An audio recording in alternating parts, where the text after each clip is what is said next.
Hola, público, ¿qué tal? Bueno, para los que no me conocen, Manuel Lancano, soy profesor de la Universidad del Paraíso, de la Universidad del Paraíso. Tengo 30 años.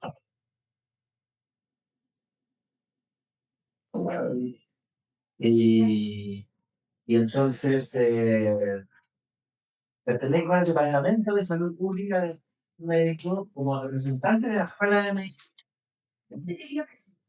A mí me dijeron que no, que estaban entonces, no, eso son de eso, ¿no? Pues empezó. Ya de grande, ya de grande. Y, y bueno, desde que estoy en el departamento de los colegios, eh, he estado en el equipo docente desde la iniciación en la pandemia, y ya lleva sus 8 años, ¿no? Excelente. Estamos en la séptima. Eh, y primero no, me han dado el paso para comentar temas y este año traigo de la bibliografía clínica, ¿no? Leyeron el artículo, la introducción al libro, se dieron cuenta de que esto era muy denso, mucho, muy complejo. Yo creo que lo que estamos, los y las que estamos en salud pública, tenemos que saber de qué van a cuenta, eh,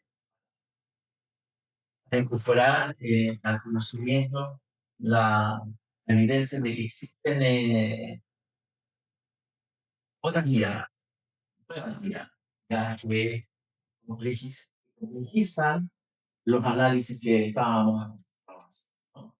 Llevar a la práctica eso es bien difícil, pero yo me arriesgo a veces y ya voy a poner como ejemplo una cosa que descubrió un eléctrico aquí al lado de nuestro, en la denominada implementación de sacrificio de Puchuncaví, que he visto después, ¿no? Con la tranquilidad ya de los años, ¿no es cierto? Yo creo que vimos ahí un bololeo con la crítica, casi sin darnos cuenta. El, bueno, voy a decir algo que lo tenía preparado para el final, pero como Mónica se dentro de que está al lado, eh, yo hago un reconocimiento público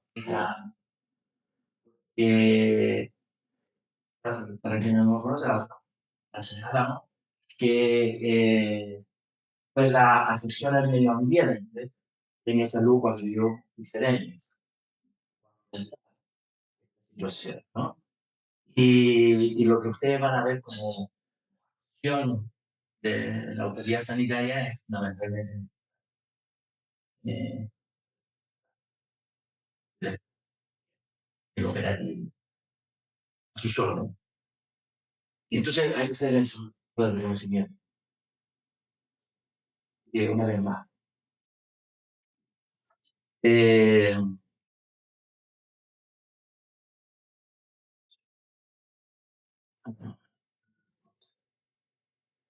ahí.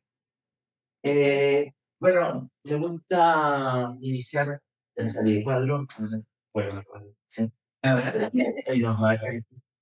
Entonces, son algunas frases provocadoras, hablan de lo que implica esto que voy a intentar hacer, ¿no? De introducir ideas, de dejar un mensaje respecto a otras miradas. Y vamos a ver este caso local, ¿no? Lo que ocurrió en el 2022 en Quintero Puchuncaví, que apareció en las noticias de esta manera, ¿no? Intoxicación masiva de cordón. Una vez, ¿no? Nada más que saber estos planos sogros y realmente fue una situación sumamente preocupante, sumamente absorbente, sumamente estresante, pero sobre todo para la gente del territorio fue sumamente indignante, ¿no? Porque una vez más se daba la afectación de la salud de las personas eh, una vez más, ahora, en lo concreto, ¿qué es lo que pasaba? Es que hubo afectación de personas, pero no de cualquier persona, que fue algo interesante, importante más que interesante, y es que era población del colegio, bueno, Salirme un... ya, retomamos entonces. Esto, hubo afectación de niños, niñas y adolescentes, fundamental. Entonces, el primer trabajo que se hace es de epidemiología tradicional. ¿A quiénes afecta? ¿Dónde afecta? Y ahí ustedes tienen el tipo de afectados, los lugares y las personas, ¿no? Y luego, más personas, ¿no? Esto fue en junio del 22, ¿no? La situación fue que hubo una gran cantidad de gente de estos colegios que tuvo que acudir a... y como se hace en epidemiología, la recomendación siempre ha sido, ¿no es cierto?, hagamos un mapa, hicieron un mapa, ¿no? De ver cuál era la afectación. Como ustedes pueden ver, había aquí un núcleo afectado acá, y aquí un poco más disperso, y los otros colegios que pueden haber por ahí no estaban afectados, ¿no? Y este en Quintero, ahí se... que estaba dando las herramientas epidemiológicas tradicionales, ¿no? Y luego lo otro que se hace es ver la causalidad, ¿cierto? ¿Qué es lo que está, sobre todo en esta circunstancia que ese Rondón tiene 18 empresas contaminantes, ¿cierto? Todos estábamos, todos, cuál era la fuente, ¿no? Y hubo una sola explicitación o objetivación de que hubo este pic, ¿no? Ahí se sale de emisiones de SO2. Y por lo tanto había ya un elemento desde el uso de la información tradicional diciendo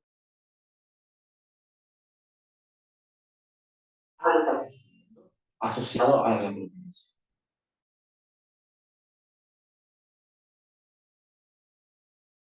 Que encontrar la relación directa de, ¿no? Y esa da, dice, hubo el pic y entonces inmediatamente está generándose la fe.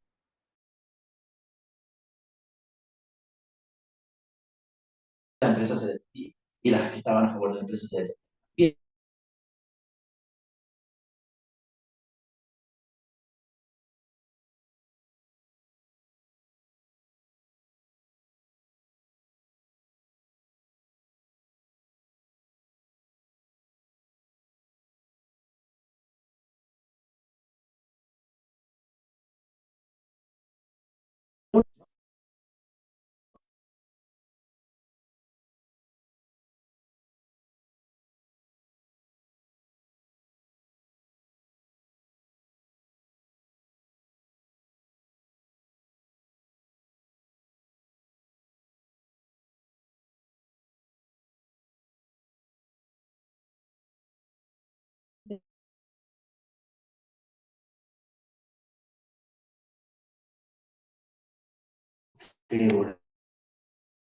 Social a algo, ¿no? Y entonces ponían síntomas, cefalea de origen desconocido, síntomas de síndrome, etcétera. Pero no, no quedaba registrado como lo que era real. Un episodio generado por contaminación, inespecífica la causa, pero era eso.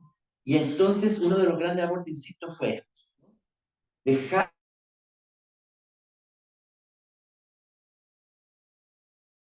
claro el diagnóstico de que era un efecto tóxico de otros gases humos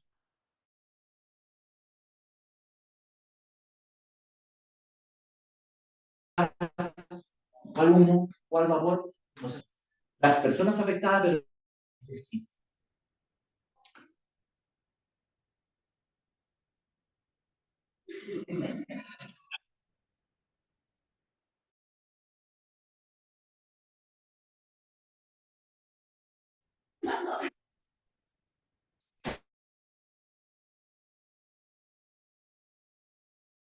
términos. Entonces, el fenómeno ya se iba completando.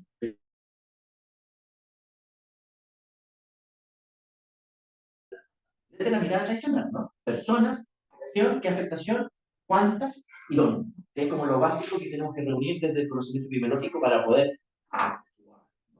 Ahora no avanza. El PowerPoint. Aquí hay tres tipos.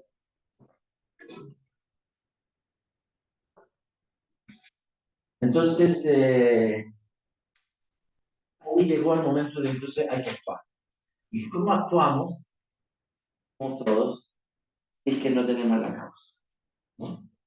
Ah, pero es que tenemos el pic de CO2. Sí, pero ¿de dónde?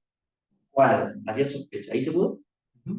Pero no obstante, como la afectación era muy importante, eh, igual la autoridad sanitaria tomó la decisión de declarar el estado de emergencia, que desde el punto de vista real permite tomar medidas extraordinarias y tener alguna posibilidad de priorizar recursos para esa extraordinaria, ¿no? Una de las cosas que preguntaba recién a la pregunta si todavía está, instalamos la oficina territorial en Quintero, porque a pesar de que llevábamos 50 años con esta cosa, no había una oficina de las autoridades sanitarias en territorio, ¿no? Una cosa que para muchos nos podía resultar como evidente, pero no era así, ¿no? Era la oficina territorial de Viña del Mar, allá en el centro de Viña, en la calle Valparaíso, ¿no? Cerca del Anayac. Está ubicada, y esa era la oficina que tenía que ir a cubrir estas necesidades. Entonces, lo primero que hicimos, y hicimos un montón de otras cosas que vamos a relatar, que son ciertamente, y lo digo así con todas sus letras, mirados desde la epidemiología tradicional, raras, porque no teníamos la evidencia científica, porque no teníamos la relación lineal que nos piden desde la epidemiología tradicional, ¿no?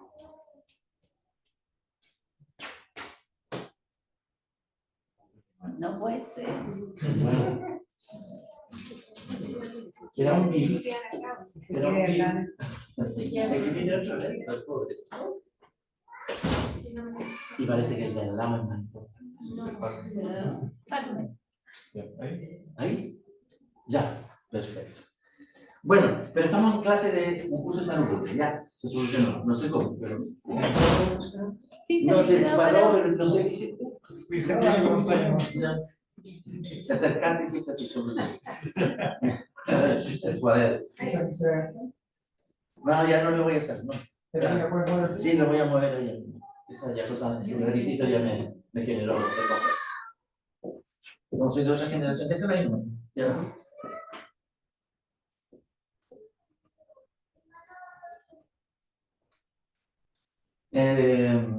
Estamos en un curso. Entonces llegó el momento de que el profesor le pregunta a las personas que están en la sesión, bueno, pero ¿qué es la epidemiología? Yo he utilizado a pasto la palabra hoy día, ustedes vienen a una clase de epidemiología crítica, entonces, ¿qué es lo que es la epidemiología? No para que demuestren su erudición, sino para más bien coloquiar, ¿no? ¿Cómo podríamos decir? Yo ¿Qué es? nunca llegué con ella por los comentarios de la gente, pero me empecé a relacionar con ella y estudia. Estudia, es muy ganancial. Decide desde lo que le conviene a ella. Entonces, como líder de equipo es compleja. bueno, y salía de colegio. Llamaron a la, Aunque no, bueno, me está llamaron de la UPACE no, a está salud, más porque fácil. mi colega estaba postulando esta clase. Qué cargo es? Es un cargo como de investigación. Bueno, de ahí obviamente yo les conté que uno le postular.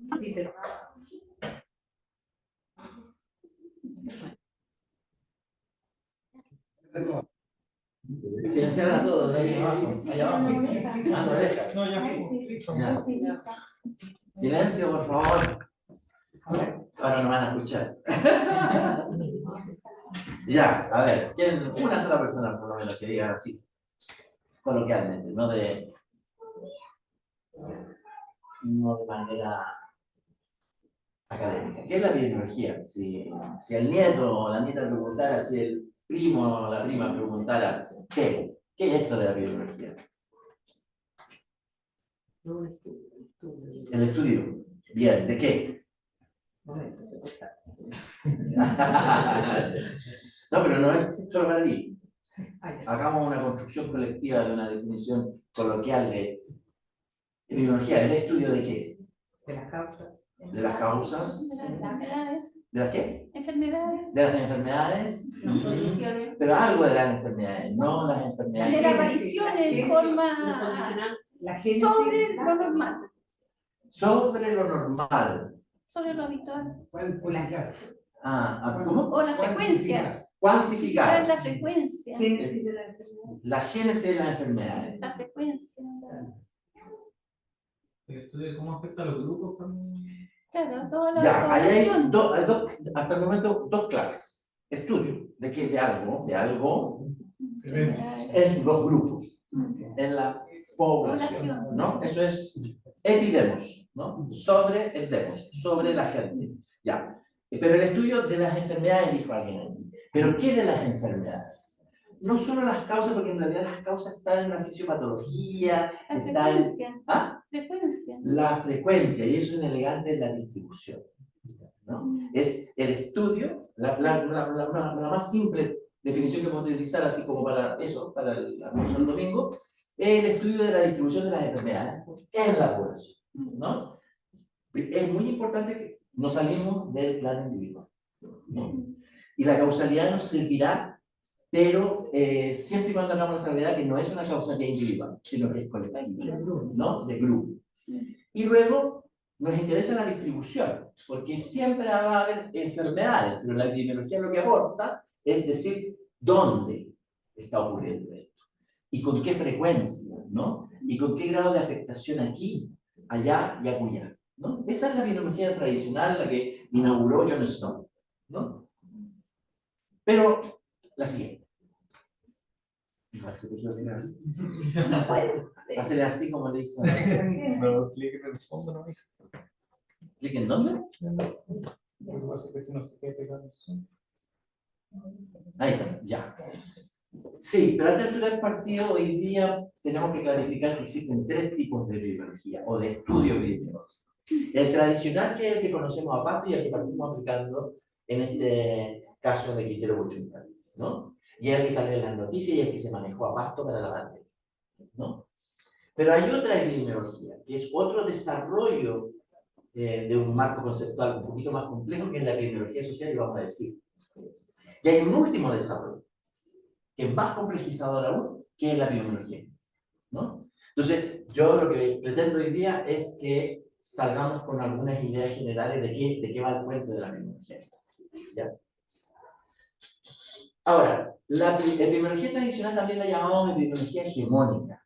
Dicho en castellano coloquial, es la que la lleva, es la que tiene el poder, ¿no? Por eso que para la pandemia lo que surgió, ¿no es cierto?, fue el discurso epidemiológico tradicional.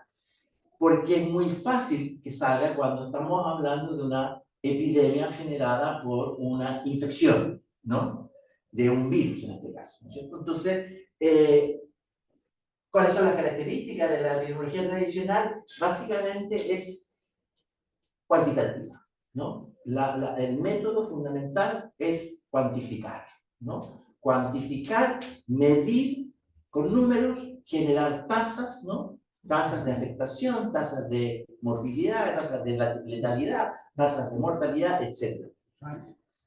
¿Ah? Y rangos, claro, rangos, segmentación por edad, segmentación por sexo, etc., ¿no? Toda esa caracterización, pero es cuantitativa. Y es tal la lógica de la causalidad del método científico tradicional de la concepción heredada. Vale decir que la causalidad tiene un decálogo que dice cuando todo esto ocurre, esto yo lo puedo determinar como una causa de algo, ¿no? Y eso significa que cuando decimos linealidad, decimos que la lógica es dado que se produce A, entonces B. Esa es la lógica que está detrás de la confirmación de hipótesis del método científico tradicional. En donde, con el desarrollo, la epidemiología tradicional nos permitió el avance de generar a través de las probabilidades los denominados factores de riesgo, ¿no? Porque dicen, mire, esto se comporta así en una población, ¿no es cierto? Pero este tipo de población tiene una probabilidad mayor de que ocurra. Esto es un riesgo mayor, un riesgo relativo, un riesgo atribuible, una odds ratio, que son todas medidas matemáticas, ¿no es cierto?, que le pueden asignar a una persona un riesgo específico. Ah, tú eres mujer de área rural con escolaridad baja, entonces tu riesgo, y por eso estamos diciendo la probabilidad de que te afecte esto que estamos estudiando, es de tanto. ¿Ya? Ahora, ahí se genera uno de los problemas que tiene la epidemiología tradicional, que genera una falsa sensación de que eso que se determinó a nivel poblacional es atribuible o llevable o asignable a un individuo o una individua, ¿no? Porque claro, yo tengo la probabilidad 3 veces mayor de morir por cáncer pulmonar porque fui fumador. Ya. Pero ¿qué parte a mí, Mario Barada, de la estadística me va a tocar? Nadie sabe. Nadie sabe. Entonces ahí hay una cosa que sirve mucho, nos ha servido mucho para la política pública, que ha generado un montón de avances. Sin embargo, se llega hasta cierto nivel. Tiene un límite. No.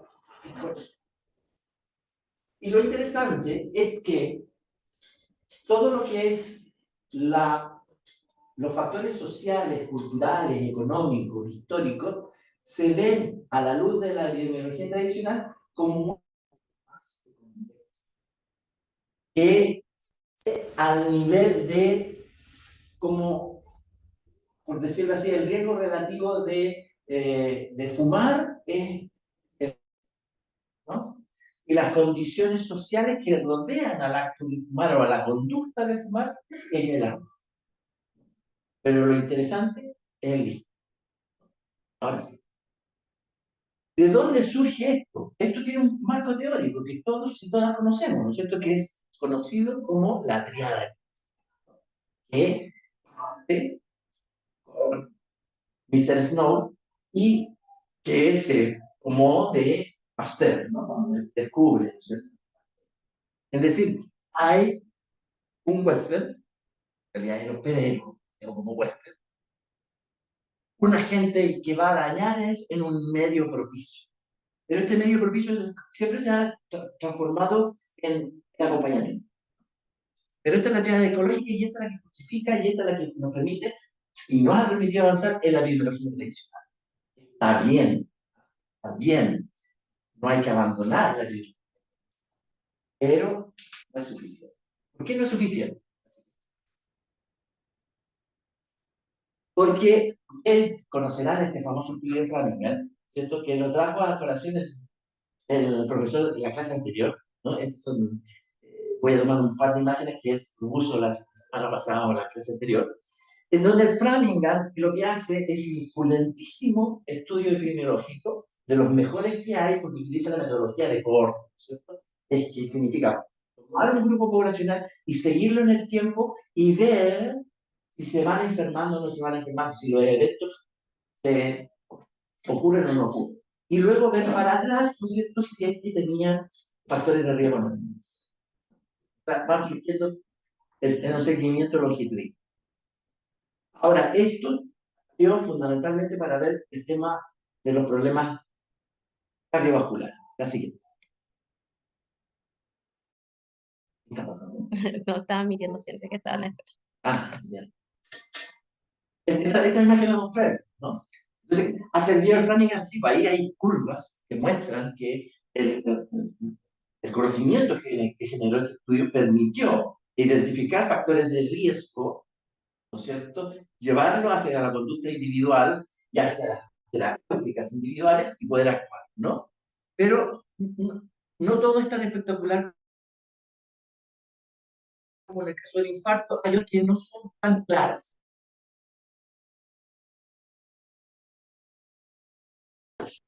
Él habló que este era un estudio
Pero no importa.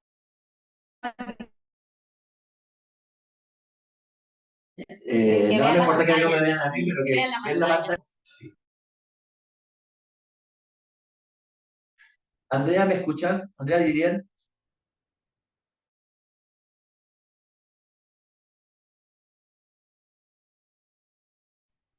Sí, sí escucho.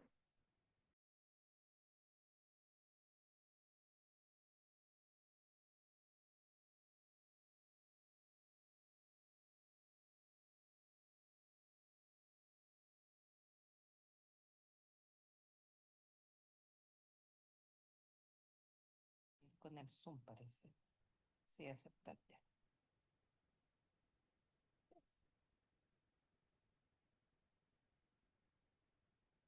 Espérate. Sí, sí, sí, sí.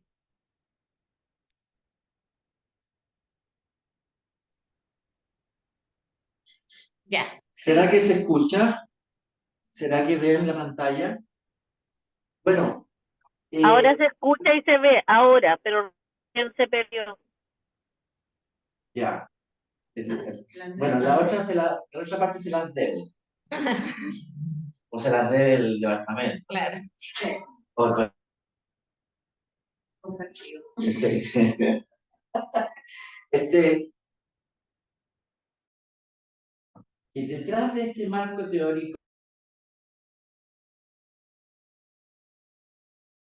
es donde está la idea de color. Detrás, ¿qué es lo que hay? Hay otro marco teórico, que es biología. Que la biología es la que explica todo esto. Y llegar a eso, porque es la biología la que se afirmó. Son los pulmones los que se afectaron. No fue algo intelectual que uno inventara, no. Eso es la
Voy a tener que decirle que compartamos internet del celular.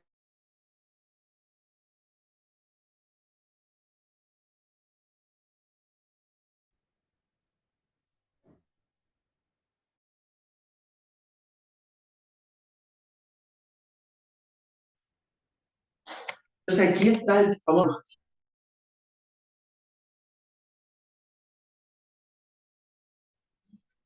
Los gemelos respecto a la genética como correlacionada con otros eventos y algunos que tienen que ver con lo social, ¿no? De su color.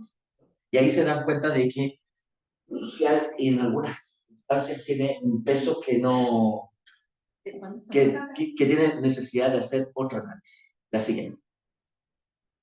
Entonces aparece la epidemiología social como parte de una trayectoria explicativa. Nos estábamos quedando cortos de saber si el ambiente influye, pero ¿qué? Nuevamente, ¿no? ¿Cómo lo dimensionamos? ¿Cómo lo medimos? Entonces, esto es cuando uno agarra el marco teórico de la determinación social, de los determinantes sociales, y lo operativiza. Yo sé que la pobreza importa y no es una variable accesoria tipo arroz. ¿Cómo la incorporo a la explicación general? Eso no es la epidemiología tradicional la que nos permite. Hay que hacer otro tipo de procesamiento cognitivo y otro tipo de procesamiento estadístico y otro tipo de análisis. Por lo tanto, no anula la epidemiología tradicional, la enriquece, la fortalece, permite ir más allá. La siguiente. Aquí está este esquema que ustedes seguramente conocen mucho, ¿no es cierto? Que es el esquema de los rendimientos sociales de la salud, de la Organización Mundial de la Salud, del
Eh,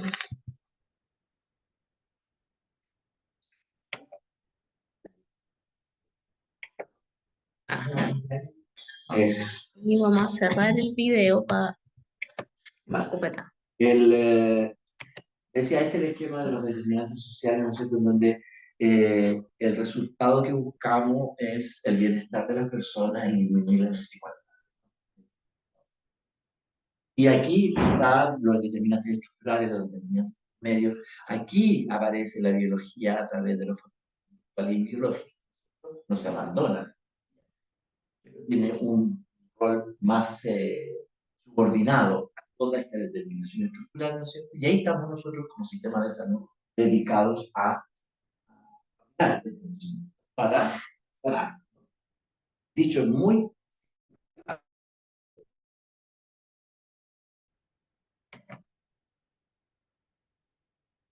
el método que se utiliza para afrontar la complejidad, cuando normalmente, dicho en términos tradicionales, más variables, es el análisis multivariable o multinivel, para poder meter distintas capas de análisis, ¿no es cierto?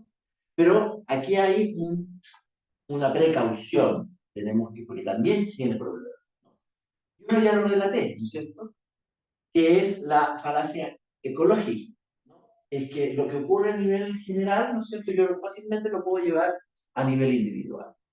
Pero también está la falacia atomista, ¿no? De lo que ocurre a nivel particular, yo también podría, no sé, se va a cortar se corta la luz, estimados y estimadas estudiantes, vamos por superar la situación y nos vamos para nuestra casita.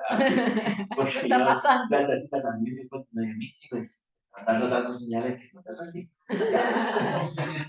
Para, detén, por algo será. Es un acuerdo. Y si no están de acuerdo, no importa. Me voy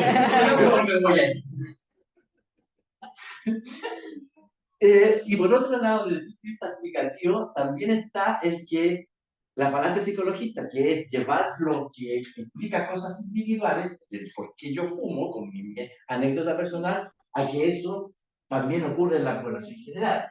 Y la falacia sociologista, ¿no? De que porque todo el mundo está desinformado a nivel sociológico, ¿no es cierto? Tú estás fumando porque estás desinformado.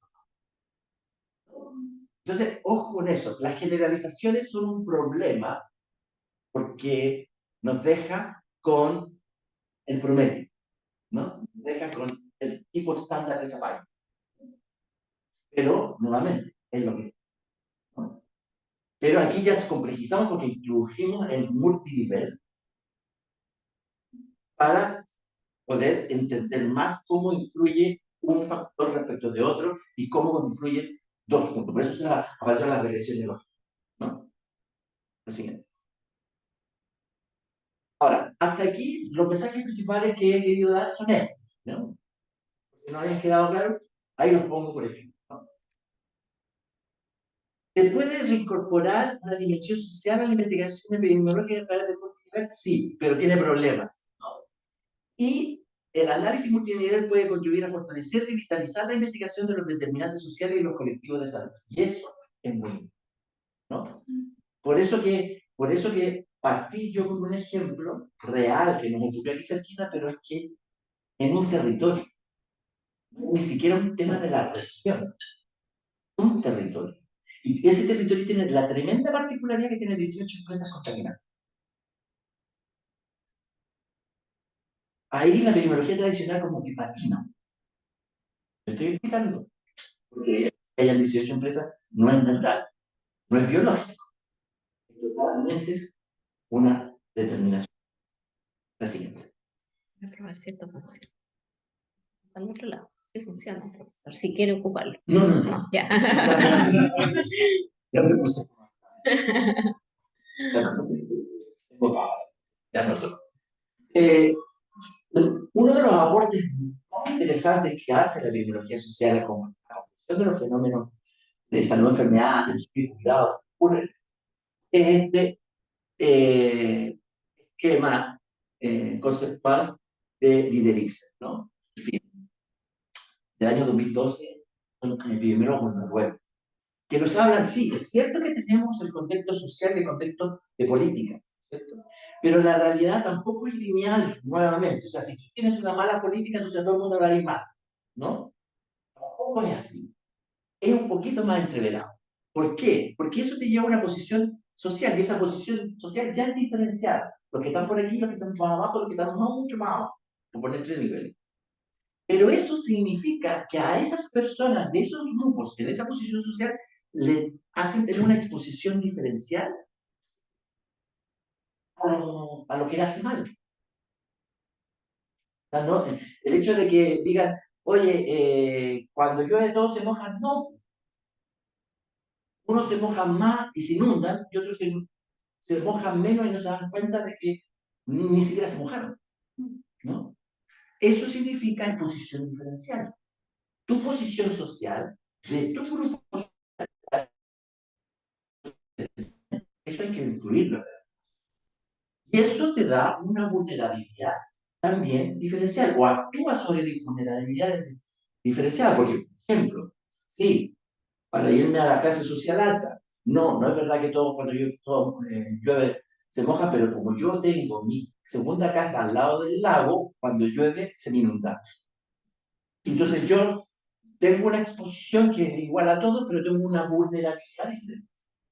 Si ustedes lo llevan a la clase social baja, nuevamente el que vive al lado del entero en su grupo tiene una vulnerabilidad mayor. Y luego eso genera unas enfermedades o lesiones de distintas gravedades, ¿no es cierto?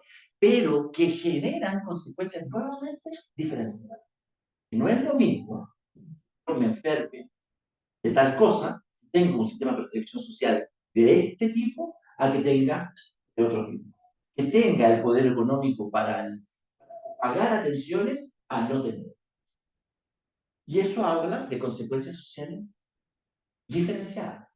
Entonces, ya no solamente hay que meter el factor social, sino esta diferenciación, esta diversidad dentro de distintos planos. Si ustedes lo llaman plano biológico, no es lo mismo fracturarse el fémur en una parte que en tres. Y cuando uno se explica por qué, o sea, uno pregunta, ¿y por qué se fracturó en tres? Aparece una explicación diferenciada, ¿no? Que será distinto si me están hablando de una persona mayor, será distinto si me están hablando de un deportista de arte. Es lo mismo pero a nivel social. La siguiente. Y entonces, a partir de ahí, cuando nos damos cuenta que, no, nos damos cuenta, cuando se dieron cuenta que también el análisis multinivel no nos servía para entender por qué determinados fenómenos adquirían determinados niveles muy potentes de consecuencias respecto de otros. O sea, las variables, cuando uno las metía en la juguera de la regresión logística y hacía todas estas salvedades y precauciones, igual estamos quedando cortos, según este planteamiento de la epidemiología. Entonces, aquí aparece esta nueva corriente de pensamiento. Es un movimiento alternativo. ¿Pero alternativo a qué? A los paradigmas que estaban atrás. Yo les puse como lectura previa la introducción a ese libro, porque es en ese libro en que Jaime Bray nos está diciendo, sin decirlo, de que en el fondo hay un quiebre epistemológico, ¿no? Esto sí es un desarrollo más del pensamiento epidemiológico, pero ese desarrollo es bastante, dirían los jóvenes ahora, porque implica un quiebre epistemológico. Salirse de la mirada epistemológica que hasta la epidemiología social lo aguanta. Pero aquí significa, no, tenemos que sacarnos esto de la búsqueda de la objetividad, de lo cartesiano, de lo cuantitativo acérrimo, ¿no? Que el dato es el que vale, ¿no? La tasa, no importa que sea un promedio, pero es una tasa y ahí yo me anclo como conocimiento. Personas individuales, sino como hegemónico, ¿no? Y por lo tanto agrega, y por eso es que el tema es bueno desde el punto de vista epistemológico, es que agrega a esta receta que estábamos hablando del sancochado que estábamos haciendo, ¿no es cierto? Agrega algo que estaba siempre y era lo que quedaba al fondo, pero nadie lo veía porque no lo quería ver, se ve bonito, que es el poder. O sea, el hecho de que tenemos que jerarquizados socialmente es porque hay una distribución desigual del poder.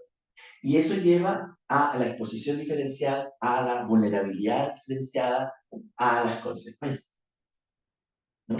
Y algo que hay que elevar. Y eso es muy difícil, ¿no? Sí, no existe ¿no? Porque yo puedo ser conserje de mi edificio y me puedo. Tengo el control del acceso al edificio. Es una paliza, pero bueno. Pero, por lo tanto, eso sí que es complejo. Entonces, cuando los epidemiólogos tradicionales ven esto, incluso los epidemiólogos sociales, una, la siguiente. Estas son cosas que están escritas. Este es el esquema, que así como está el esquema que intenta resumir todo el marco teórico de los determinantes sociales, este es el esquema del marco teórico de la determinación social. Intenta complejizar, ¿no? Pero mostrando a través de un esquema más o menos simple. ¿Cuáles son las claves desde el punto de vista mental? Todas las líneas que ustedes ven son líneas discutibles. Son una membrana pequeña, ¿no? No son parciales. Todo tiene que ver con todo. Así ya, eso como el primer mensaje. Todo tiene que ver con todo. De una manera elegante, a través de una forma metabólica. Esto es una célula que tiene distintos organelos y todos tienen membranas permeables. Por lo tanto, lo que ocurre acá puede redundar acá. Y aquí están distintos niveles. El nivel individual, el nivel de las clases sociales, el nivel de la sociedad completa y el de la naturaleza. Que a la ciencia moderna se le había olvidado desde el punto de vista de salud, atención y cuidado en los seres humanos. Creó otra ciencia para eso, se llama ecología. Caminos separados. Pero también hay que decirlo, nosotros, la humanidad moderna, como todos todos, around the world, los tienen integrados en un solo sistema aplicativo. Pero la fuerza de lo que ocurre, de lo que ha ido ocurriendo, de cómo nos vamos explicando la vida y de cómo vamos explicando de por qué algunas poblaciones se enferman más que otras, y por qué las consecuencias son diferenciadas, que es lo que más importa, la desigualdad, hay que retomar aquí. En una forma metabólica, hay una serie de ciclos de Krebs, para decirlo así en simple, ¿no es cierto?, que toman elementos de acá, de acá, de acá, de acá, para generar un resultado, ¿no? Y entonces, no nos olvidamos de los individuos, no, claro que no. Nosotros, nosotras somos los efectores de todo este metabolismo. Es nuestra biología la que se hace, pero está en un constante ir y venir en estos distintos macro y micro biodiversidad, polución, depredación, degradación, fragmentación, inequidad, vulnerabilidad, son elementos que están aquí puestos, que salen a la vista, en el espacio de salud. La siguiente.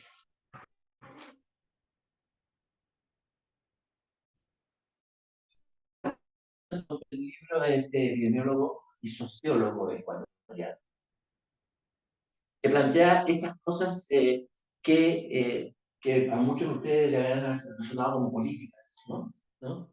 Este gallo no es un epidemiólogo, un político, y de cierto lado.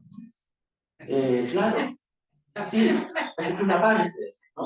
Porque cuando uno está haciendo, incluyendo en su forma de analizar la vida, la distribución del poder, está teniendo un pensamiento político. Obviamente, ¿no? Sabemos, los que nos dedicamos a la salud pública, desde siempre, que es una disciplina política. No en el sentido politiquero de la palabra, no en el sentido partidario de la palabra, significa que no estamos enterados, estamos preocupados y preocupadas por el bien. Y entendemos que para llegar a ese bien común hay caminos. Elegantes se llaman políticas públicas o se llaman estrategias, etc.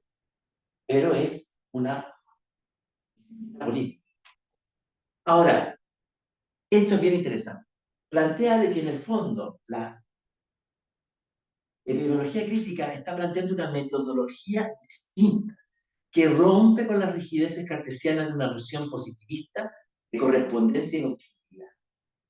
Porque por más que uno vea que esa silla está vacía y pueda hacer una relación de cuál es la tasa de sillas vacías en esta sala, ¿cierto?, no tiene la crítica. Voy a aplicar otras métodos. Tengo que hacer otro tipo de análisis. Esto significa que debe anteponerse a la concepción unidireccional de las... o sea, ¿por qué no están vacías? Porque no vinieron.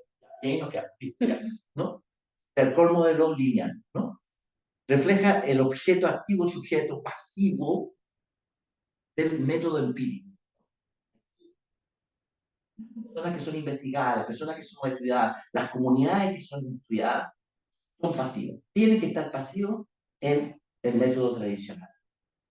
Pero aquí, y él nos recuerda también, hay que superar el activo objeto pasivo del relativismo cultural. Esto es también. Entonces la solución que está hablando, está proponiendo, es utilizar lo cualitativo. Normalmente el método cartesiano es deductivo, ¿no? De lo general no. El método cualitativo en general es inductivo, de lo particular. Si hay una forma de decir, no lo puse eso, aquí, estoy dando vuelta. Bueno, y entonces esto del análisis, ¿qué es lo que es? Es abductivo, algunos lo llaman así. ¿Qué pensamiento les motiva esta palabra? Abductivo. ¿Ah? ¿Qué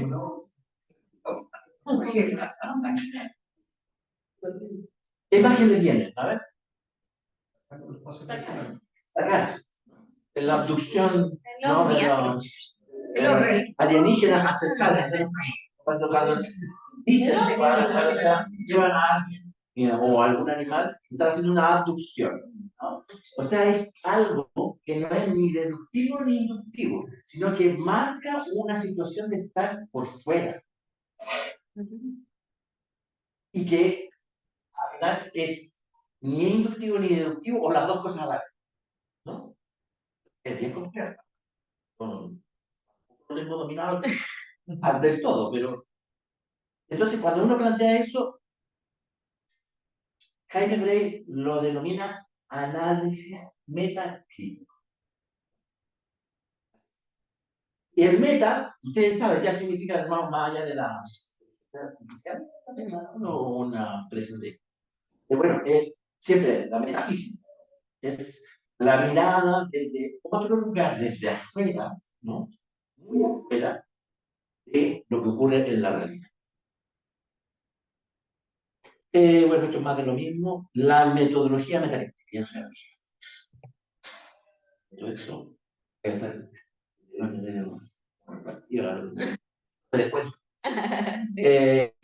Alargue. Esto lo voy a pasar un poquito de leer una comparación entre el método tradicional y la propuesta más crítica, ¿no? Esto es bien interesante. ¿Por qué decimos que se trata de de un quiebre epistemológico? Porque hay rupturas metodológicas y esas rupturas son de un nivel bastante grueso, bastante importante, bastante profundo. Pasar de la linealidad que estamos acostumbrados a leer la realidad en lo cotidiano, como paz, ¿no? Ya llegaron a trazado seguro que pasa. ¿Y qué es lo que está haciendo uno? Causalidad lineal, ¿no? Puede venir desde el último paper, pero también puede venir de la experiencia individual, una anécdota individual. Pero cuando uno dice, tiene que abordar la complejidad, entonces dice, ya no llegué. ¿Qué se debe? ¿Será por esto? ¿Será por esto? ¿Será por algo que no estoy viendo? Significa aceptar eso. Pasar, por lo tanto, de la complejidad a la determinación, es decir, como un proceso, no como un factor. Yo puedo tener 20 factores de riesgo, de esos que buscan los cardiólogos. Pero mi proceso interno, dado mi contexto histórico, mi contexto social, mi contexto cultural, hace que procese el metabolismo es distinto. Por lo tanto, ojo, la causalidad no me basta determinarla o medirla a través de factores. Este otro término, esto es lo que Bray lo llama así, es como para imaginarnos que en el citoplasma de la célula hay una vacuola. La vacuola está inmersa en la célula. Él plantea de que no, está subsumida.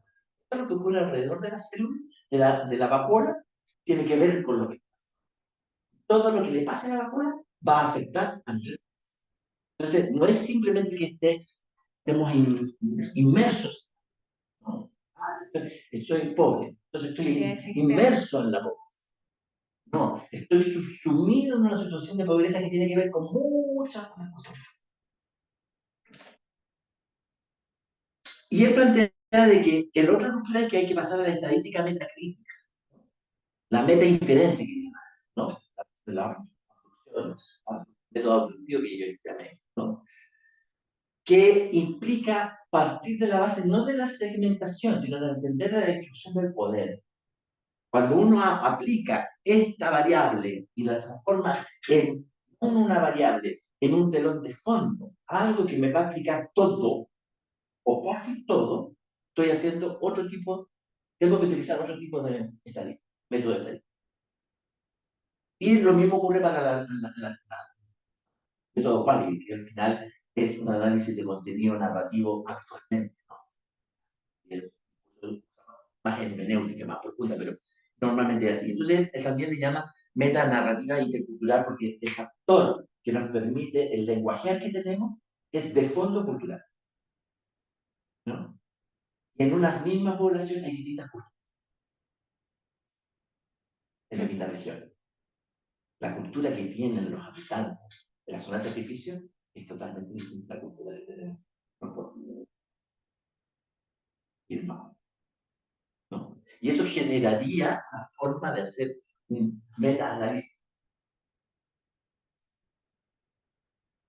El mapa cartesiano que mostramos al comienzo, ¿no? Con la estrellita donde estaban los afectados, necesita un tratamiento también crítico. Hacer otro tipo de...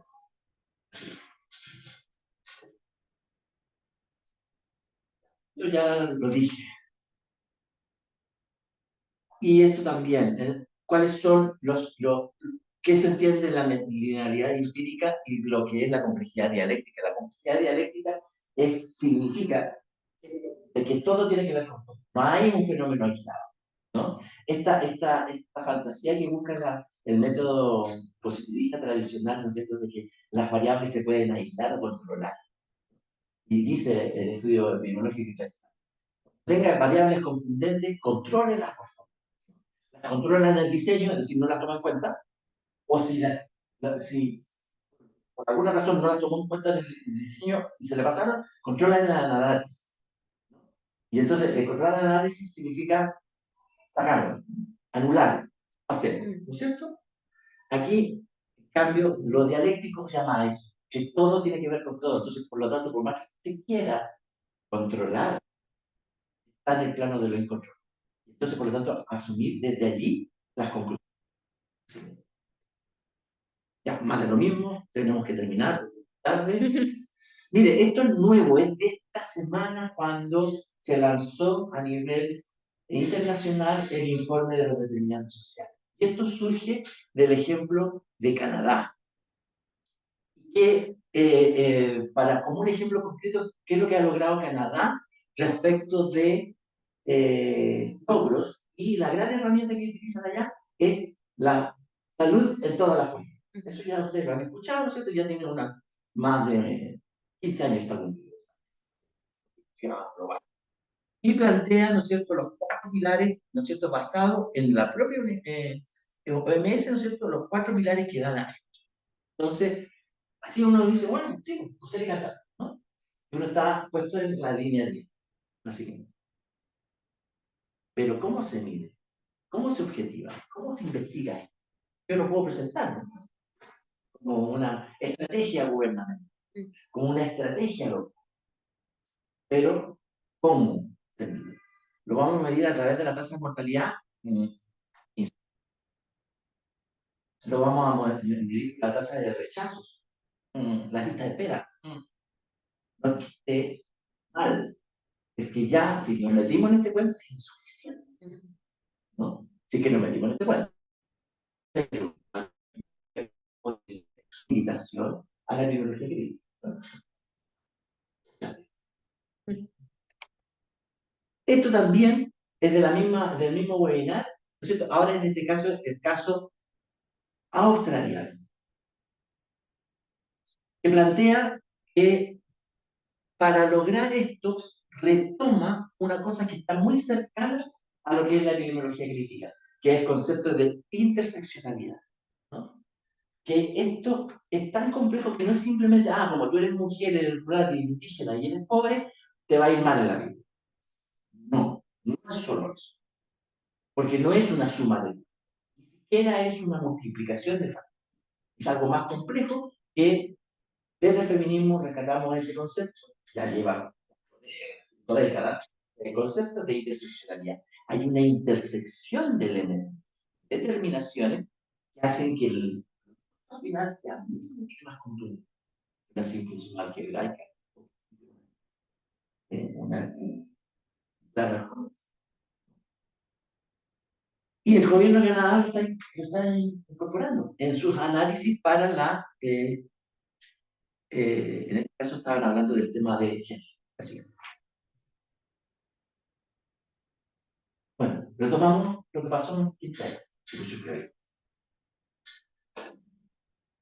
Y intentamos hacer un enfoque integral del origen de la contaminación en los eventos de emergencia. ¿Por qué eran los establecimientos educacionales? La casa que estaba al lado, que tenía habitantes, no.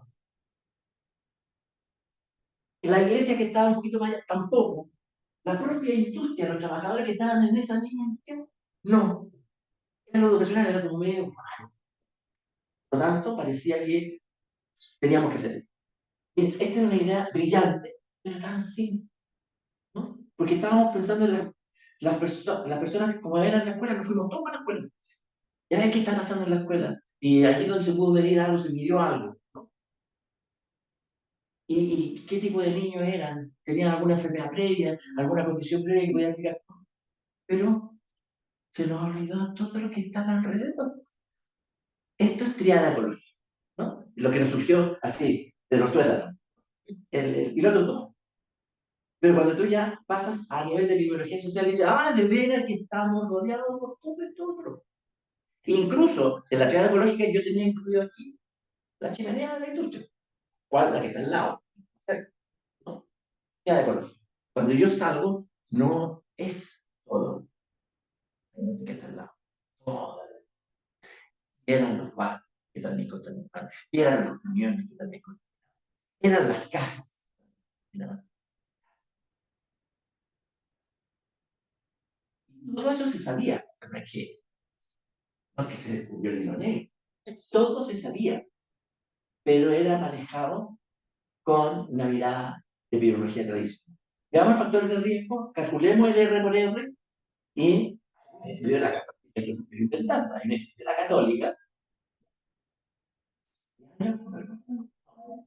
el R por R dice no hay nada que asociar a esta situación. Y eso hasta la persona que está en el kiosco de la esquina decía, bueno, nosotros la conocemos, la vemos. Nosotros, la gente nos decía, si nosotros sabemos cuándo van a haber problemas, ve que huele distinto. El uniforme de la católica, muy metodológicamente bien planteado desde la epidemiología tradicional, dice que no. Así que no. Entonces hicieron cosas tan sencillitas como esto, ¿no? Una matriz para ver qué estaba pasando en las distintas cosas al interior de las salas, al exterior de las salas, lo siguiente. Por lo tanto, había una multidimensionalidad que explorar, pero tratando de ver siempre la realidad como un movimiento.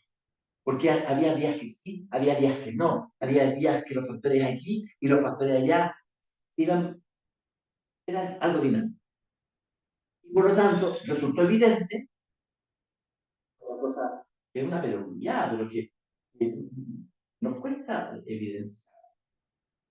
Y es que tuvimos que partir con la multidisciplina para después tratar de ver atrás más complejidades, ya necesitas sacarte la hegemonía de tu disciplina y necesitas aceptar el conocimiento de todos, incluido de las personas. Y lo que estaba ocurriendo afuera, pero en distintos niveles, ¿no? Las fuentes móviles, los alcantarillados, las quemas agrícolas, las instalaciones. Entonces, eso permitió visibilizar cosas que estaban ocurriendo efectivamente. Y que había muchos barcos en la bahía que no estaban descargados ni nada, que estaban todos con los motores prendidos. Si un camión contamina, queridos y queridas conmigo, pues les digo, que es la marinera. Y si eran 10, la siguiente. Entonces yo le puse así, pretenciosamente, dirán ustedes, ¿no? Pero aquí como que estábamos yéndonos hacia un análisis metafísico. Ya no solamente estábamos preocupados del PIC de ese o dos, sino que estábamos preocupados de otras variables, no solamente de las cuantitativas y de las cualitativas que podíamos hacer, sino que de la conjunción de todo esto, ¿no? Del dinamismo, del metabolismo que se claramente, y creo que con esto concluyo,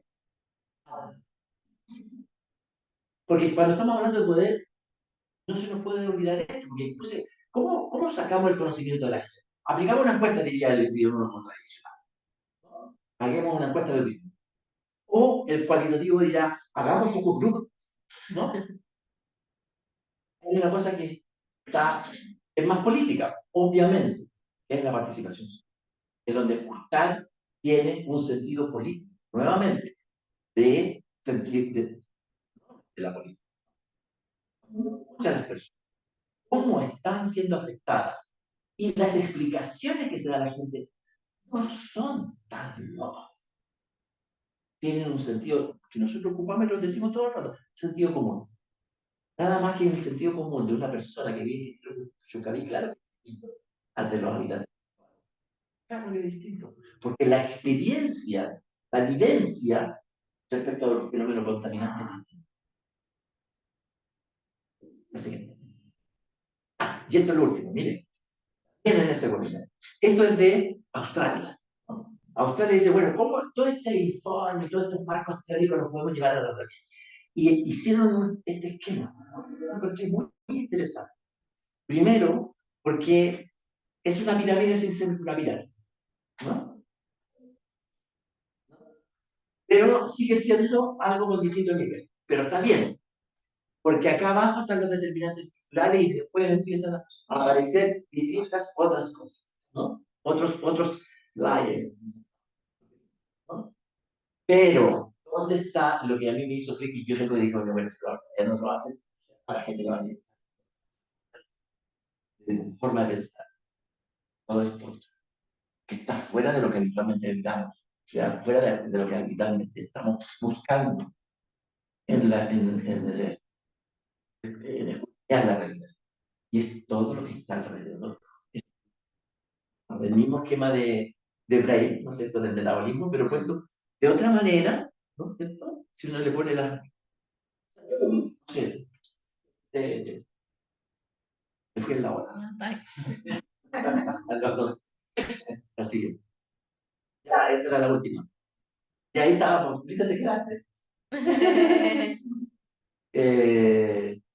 Ya, se acabó.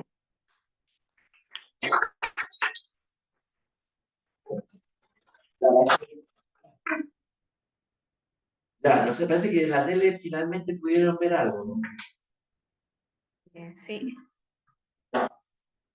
Es tarde, pero si es que alguien tiene ganas de hacer una pregunta o algún reclamo, ahí la colega y después...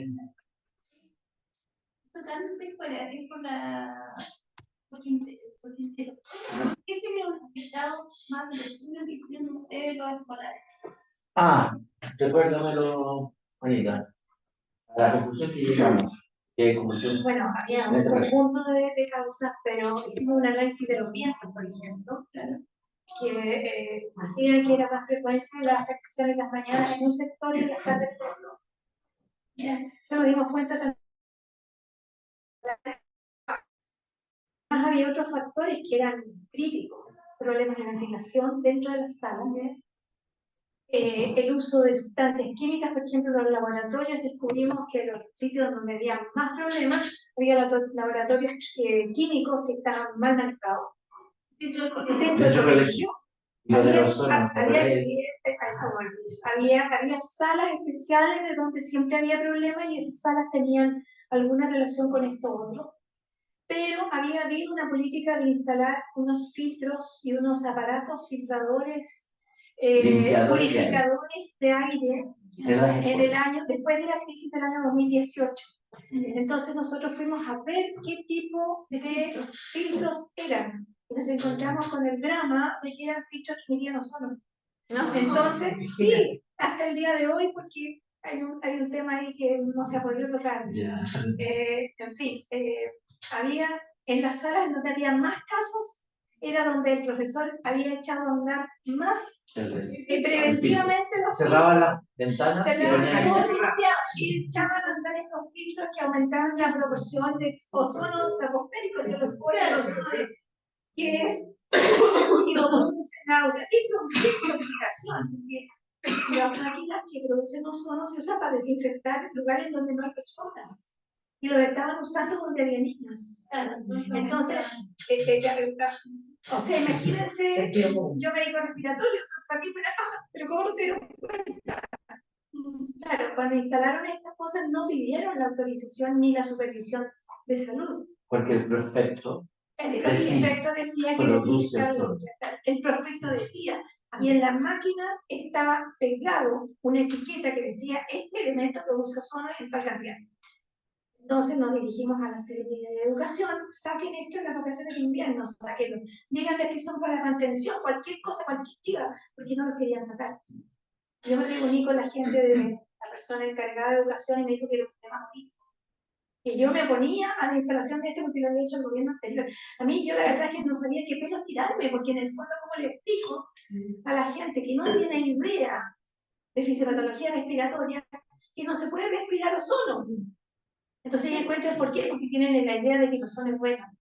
No, Con la no hacen capa. la Y no protege. diferencia, no hacen la diferencia entre el ozono y el respirar. Es un problema cultural, educacional y político. En el fondo fue una cuestión que, la verdad, es que tuvimos que, no sé, algunos lo dieron de baja, pero llegamos al extremo de pedirle a algunas personas, por favor, hagan como que enchufan el aparato, pero no lo enchufen, cosa de que si vienen a controlar, que los controlaban, que estuvieran puestos. Sí, iba la persona, claro, iba la persona acá a ver si los tenían colocados o no, enchufados o no. Dije, hagan enchufe falso, y dejaron de tener crisis. Entonces era una cuestión que se juntaron un montón de factores. Juntaron No fue muchas solamente, determinaciones. eso fue muy interesante, ¿no? Algo histórico que podría ser un aporte. Yo recuerdo que puede haber sido más o menos al principio del año 60, cuando ya estaba leyendo el diario, digamos. En ese tiempo todavía estaba en la Unión. En mi casa compré a la Unión. Entonces, no sé si esto es de la Unión o del Mercurio. Yeah. En esa época existía ya la refinería de Concón, Claro. sin problema. Pero se había buscado un lugar bastante deshabitado, por decir, para poner la refinería, donde está donde está La chimenea de nadie. claro, era la chimenea. Entonces, en esa zona ventana no había como decir un pueblo, era gente que vivía como de la agricultura y tenían patos, tenían gallinas y cada uno tenía su huerto. Una área rural. Y entonces, después de un año más o menos que estaba la refinería de Ventana, salió un artículo en el diario que lo comentamos en la casa, y que decía que la gente se quejaba de que antes plantaba de todo y ahora las cosas no se le daban, y que se le estaban muriendo las gallinas. Yo quedé tan impactada con eso, no digo, de haber sido alrededor de 1960. Y después todos los síntomas, o sea, estaba claro que no se da la agricultura y se moría la gallina. Esperan después que no le va a pasar algo a los niños. Pero no se moría la gente. Alguien más. Yo quería decir Espera, algo así. Quería- A ver si que. A ver, allá, la juventud. O alguien del Algo que Zoom, decir. si quiere. Ya. No, nadie. No, yo quería algo que Mario dijo al principio de la presentación, que fue el diagnóstico del T59. Lo primero que yo hice al asumir el trabajo fue reunirme con la gente del hospital y pregunté por qué no había el diagnóstico de intoxicación por gas. No estaban haciendo. Era verdad lo que decía la gente. Gente diciendo que sí tenemos jaqueca, que tenemos gastritis y tal, que te llega más, en patota con vómitos y con dolor de cabeza. Entonces, eso descubrimos que era una orden del Ministerio de Medio Ambiente, no de Salud, para que no pudieran hacer el diagnóstico si no había coincidencia entre los piques de contaminantes sobre la norma chilena, Que ya es muy alta. que es pésima, es laxa y no sirve para nada. Entonces, se podían hacer el diagnóstico. Y en segundo lugar, la norma chilena no sirve para nada. Y en tercer lugar, justamente el dióxido de azufre produce una reacción diferida en por lo menos 48 horas respecto de la hiperreactividad mundial. Y entonces, clic, la gente del hospital empezó a hacer el diagnóstico. Y ya empezaron a aumentar los números de casos. Pero no era que no hubiera antes, era que no estaban diagnosticados como tal. Y eso es importante. Ahora esa anécdota tiene una explicación en el romano. Usted le dice a un médico, biomédico, ¿cómo vas a hacer diagnósticos si no estás seguro de cuál es la causa? Le hacen todos. Te arriesgas a sanciones porque tú vas a decir es por contaminación atmosférica de alguna industria, peor, ¿no? Porque se va a reaccionar y nos va a poner una demanda. Está pidiendo una relación directa de 1+1. Y entonces a esos colegas puedo meter en ese sentido. Porque esa es la forma, el paradigma que tenemos incorporado y nos sale natural y entramos. Pero cuando ponemos un poco la realidad y empezamos a ver otras cosas, te das cuenta, por ejemplo, otra variable que le hace mucho sentido a los colegas, bueno, pero esto es clínico, ahí tú mandas. ¿Verdad? ¿Verdad? ¿No? Y otras cosas. Quería preguntar, ¿hicieron el estudio de la tierra? ¿Por qué? Porque el viento va a levantar el polvo y el polvo está contaminado de ¿cuántos años? Bueno, nosotros en ese momento específico no hicimos estudio de tierra, pero ya estaban hechos. Ya. No, eso no lo voy a decir. No, de verdad, porque no lo voy a decir. Pero esa historia del estudio del suelo, de metales pesados, de los es,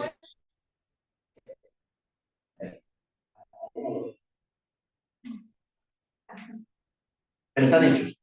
Miren, se ha estudiado el suelo, el aire, el agua de mar, los vientos. Claro, que el viento levantaría el polvo y... Yo cuando yo llegué al lugar, yo decía, pero ¿cómo se está manejando esto a través del pronóstico del tiempo? Porque era muy importante que hubiera viento. Si había viento, no ocurría nada. Esto es lo paliativo de lo paliativo. Yo no sé cómo decirlo en otra palabra que no sea menos elegante. Realmente, es decir, el problema de esa zona de sacrificio se transformó en un problema meteorológico. No, es que como no hay viento, de verdad, no estoy diciendo que haya sido la gente la que haya dicho eso, autoridades, autoridades. No sé, pero tenemos que ahí le venía el otro espíritu, el de Dios todo, pues la hay cómo inventar. Allá no. Sí, ahí hay una pregunta de la doctora Andrea. En su opinión, se ha incorporado en el análisis de los determinantes de salud, los servicios de salud, la epidemiología crítica para las decisiones. No, no, Lucilita. No, por eso que hay una introducción nomás. Con suerte se incorporaba la epidemiología social, con suerte, ¿no?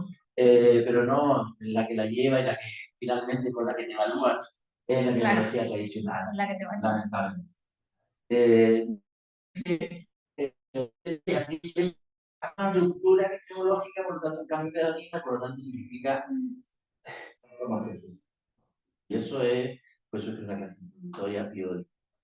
ni siquiera determinantes, porque te miden, no sé, por prevalencia, No, y todo el grupo, no, ni no, siquiera sí. separado por algo. No, además, mira, además, para algunos que. ¿Cuánto estamos bajó en- la lista de espera? en No esa te mirada, preguntan si dice, fueran y mujeres tú o empiezas a dar hombres. más datos y dices, no, si eso no me interesa.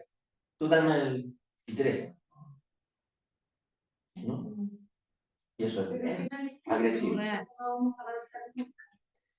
Bueno, la esperanza no hay que perder. Hay muchas cosas que afectan a la salud y que deberían hacerse en conjunto con educación, por ejemplo, como lo mínimo, pero es que no conversan. No Sacan leyes y ni siquiera los de la parte legal saben de las leyes que imponen salud. Los que estamos de la segunda al lista para acá, final tú te encuentras que, bueno, esto es como una locura. nos acordaremos que cuando funcionaban las comisiones de salud y educación, funcionaban con algo más que para ir a hacer los operativos de vacunación.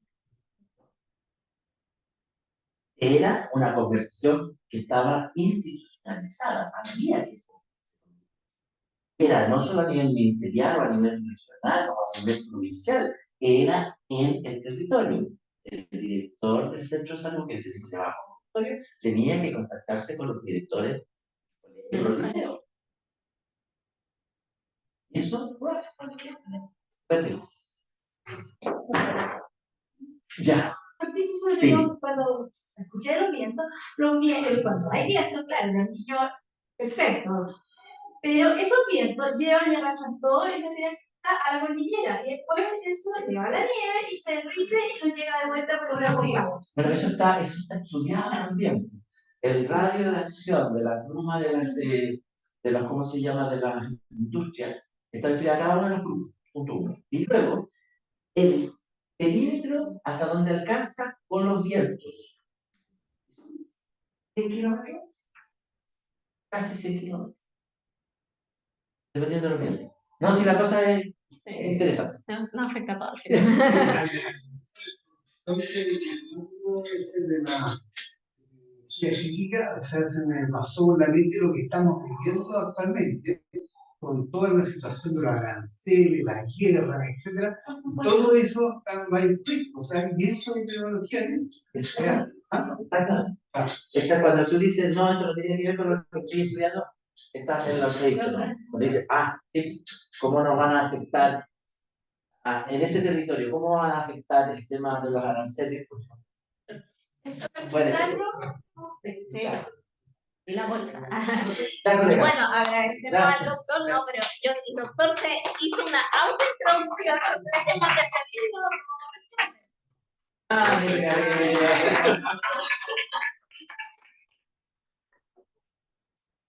el doctor está.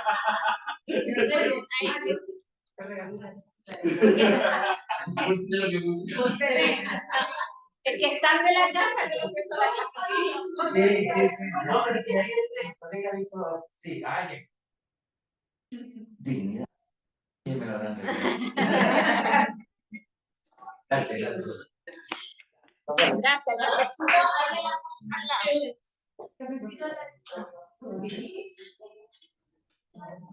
nos vemos la próxima clase por mail, mandarán la información. Que estén muy bien, buenas noches a todos y a todas.